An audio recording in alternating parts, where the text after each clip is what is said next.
Michael, great to speak to you today. How are you doing? I'm doing. This is exciting. This is so exciting for me. We've been working on this movie for 2 years now, and so the fact that it's actually like coming out in the world and I'm talking to people who have seen it is just so thrilling.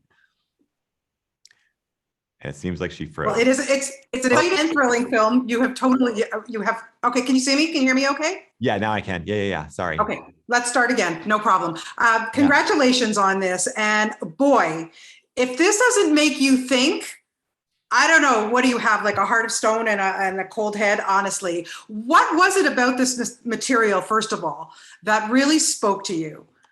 Yeah. Well, I mean, the seed of the idea came from me visiting. I visited a friend who had just moved downtown LA, and I was browsing around his loft and checking it out. And I looked out his window, and across the street in the apartment adjacent to his neighbors were walking around the apartment totally naked. And I looked at my friend, and he was like, "Oh, are they naked again?" He's like, "I got some binoculars." He actually had bought binoculars from the pawn shop and offered them to me. Wow. And there's that tension of like, you want to watch, you shouldn't.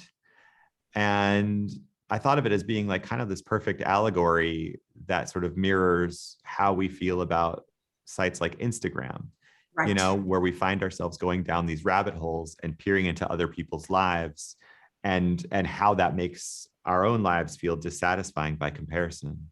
100%. And yes, it opens up such a can of worms because, yes, when you put it in that context, it's not just the windows that we're glaring through. Like if they don't put up curtains, it's fair game. I don't care what anybody says. However, when you look into Instagram, Facebook, all these social media contexts that we are, and everybody makes their life look so wonderful.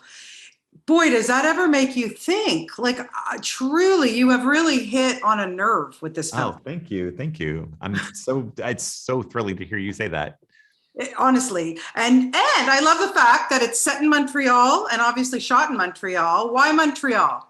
Yeah, so it was originally written for LA, but we had to build these two apartments next. We built them practically on a stage, and the only soundstage big enough to handle this set was up in Montreal. And when we went there, we had considered possibly, cheating LA for Montreal. And then I just fell in love with the city. I mean, the city's gorgeous. It has this great multicultural element to it. And I think that movies are shot there all the time, obviously, but so few actually just like embrace the beauty and the culture. And I just saw it as an opportunity to just add another layer to the film of specificity that, is kind of fun, to see. And it's a good thing we did, because if we were trying to cheat it for LA, it snowed. We had a giant snowstorm on like the third day of production. And so that would have made the film go from being surreal to even more surreal. Exactly. Now, I got to ask you about the casting, obviously, because here you have probably four of the hottest actors going right now. No question about it. Sydney, Justice, all of them. Ben, like, they're so good in this. But I want to know what their reactions were to the material initially, because you're putting them in a position, places that they've probably never gone before. You really push the limits with these actors. Well, I didn't push them. I didn't push them at all. So with the character of Pippa, for instance, she's a character who has to make a series of very morally questionable decisions. And I knew I needed someone who is down to earth and relatable.